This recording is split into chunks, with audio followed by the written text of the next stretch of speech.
Hey there golf fans, James O'Malley here with a quick look at the world of golf for Monday, August 24th. The PGA Tour was in Boston this week playing the Northern Trust, the first of 3 FedEx Cup Playoff events to decide who gets to take home the grand prize of $15 million. Pretty much every big name in golf was in New England besides world number 7 Brooks Koepka, who announced he would miss the rest of the season due to a lingering knee issue. Koepka, who began the year as world number 1, had surgery on the knee late last year that caused him to miss the President's Cup in Australia, but has said he hasn't felt 100% since and hopes to return in time for the rescheduled U.S. Open in New York, which begins on the 17th of September.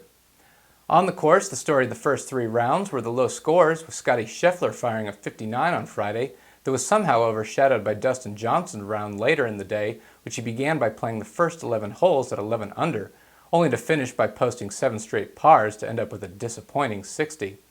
That didn't seem to stifle Johnson, though, who continued his fine play on Saturday to take a 5-shot lead into the final round.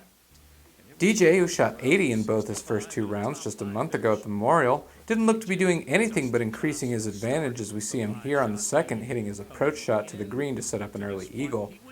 The rest of the field seemed to be playing for second place, including Daniel Berger, who managed to knock this one close on the long par 3 11th. He'd make birdie, but would fail to put any real pressure on Johnson. Here he is coming into 12, one of the toughest holes on the course, and he hits it close to set up yet another birdie. In the end, the only real drama was seeing if he could get to 30 under and win by double digits, which he manages to do here with one last bird on the 18th to take home the first leg of the FedEx Cup Playoffs. The win was the 22nd on tour for Johnson and his second of the season after his victory in Hartford just under 2 months ago. Harris English posted a 69, which was good enough for a solo second. Daniel Berger, who won earlier this year at Colonial, finished a shot further back in third. Kevin Kisner shared fourth with Scottie Scheffler, who posted a 59 on Friday, and then saw his caddy go off injured during the final round with a leg cramp. Jon Rahm and Webb Simpson finished in a tie for 6th. Justin Rose needed a big week to get into the top 70 to qualify for next week, but he didn't get it, coming in 25th at 11 under, which means the 2018 winner is out of the FedEx Cup. Another player who won't be in Chicago next week is Ricky Fowler, whose 7 under score was only good enough for 49th. Tiger Woods rode a final round 65 to climb up to 58th following a couple of lackluster rounds that saw him make the cut right on the number. He'll need a very strong finish next week if he hopes to make it back to Atlanta. He played both Saturday and Sunday with Rory McIlroy, who too failed to really get things going, although he currently sits in a much healthier 12th spot in the FedEx Cup standings, with the top 30 after next week heading to Eastlake. 2 players who won't be continuing on are Phil Mickelson, who we'll hear more about in a minute, and Jordan Spieth, who both failed to make the cut. Looking at the updated official world golf rankings, and Dustin Johnson jumps back into the number 1 spot this week following his win in Boston. Incredibly, 5 players have already occupied the number 1 spot this year. Jon Rahm drops a spot down to 2 following a tie for 6th at the weekend. Justin Thomas and Rory McIlroy both fall 1 spot each after disappointing 49th and 65th place finishes. Colin Morikawa holds on at 5 despite missing only his 2nd career cut this week. Webb Simpson stays at 6 with a 6th place finish on Sunday. No real changes in spots 7 through 12, with Koepka, DeChambeau, Reed, Schauffele, Scott, and Cantlay holding on to their places. Hopefully Koepka can get healthy before he slides down any further. Daniel Berger is one of the big movers of the week, jumping from 18 to 13 following his 3rd place finish. Tiger and Justin Rose both drop a spot after finishing outside the top 20 in Boston. Scottie Scheffler, propelled by his Friday 59 and 4th place finish, jumped 8 places from 45th to 37th. Not quite as big a leap, though, as Harris English made following his runner-up at the weekend, moving all the way from 113th to 53rd. And former world number 1 Jordan Spieth continues his struggles, dropping 3 spots to 66th following a missed cut, which failed to see him qualify for next week's BMW Championship in Chicago. The LPGA Tour was in Scotland for the 2nd straight week, this time playing the Women's Open Championship at Royal Troon outside of Glasgow. Germany's Sophia Popov, the 302nd ranked woman in the world, came out of nowhere to take a 3-shot lead into the final round and looked to claim not only her first major victory, but her first win on the LPGA Tour as well. Popov, who does not currently have status on the tour, was actually caddying for her friend Anne Van Dam at the LPGA's first tournament back 3 weeks ago in Ohio, but could sew up her tour card with a win on Saturday. She was able to do just that with a final round 68 to take the title by 2 shots over Thailand's Jasmine Suwanapura. It was the first major victory by a German woman, joining Martin Keimer and Bernard Langer, who've won 4 majors on the men's side. Popov was actually born in Massachusetts before moving to Germany as a child and played her college golf at the University of Southern California.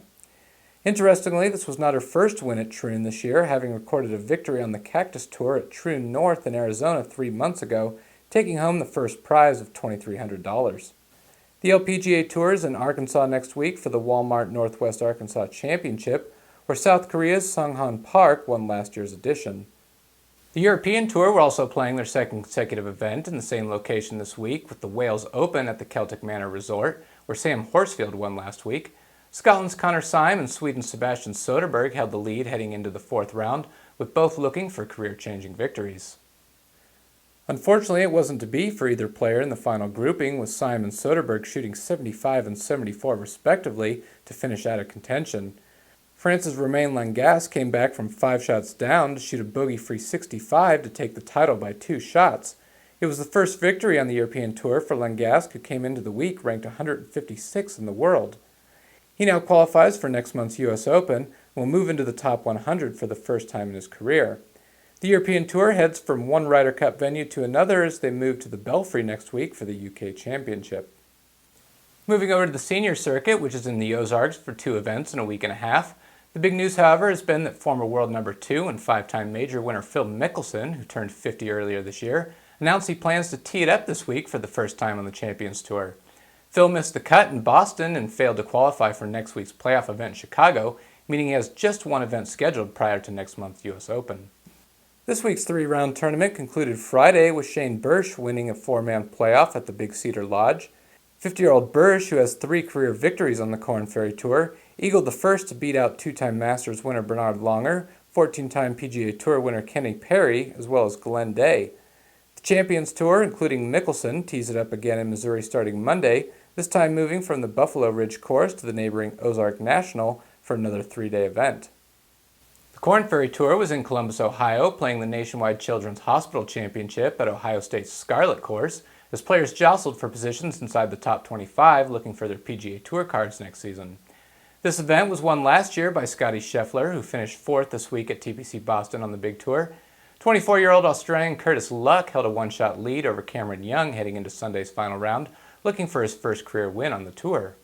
It wasn't easy, but Luck managed to hit a clutch bunker shot on the final hole to shoot even par and take home the title by a single shot over 3 other players, including Young and the man who leads the top 25, Will Zalatoris. The victory made Luck the 34th different Australian to win on the Korn Ferry Tour since its inception in 1990. Luck, who missed 3 straight cuts coming into the week, now moves up from 135th to 18th in the race for his PGA Tour card.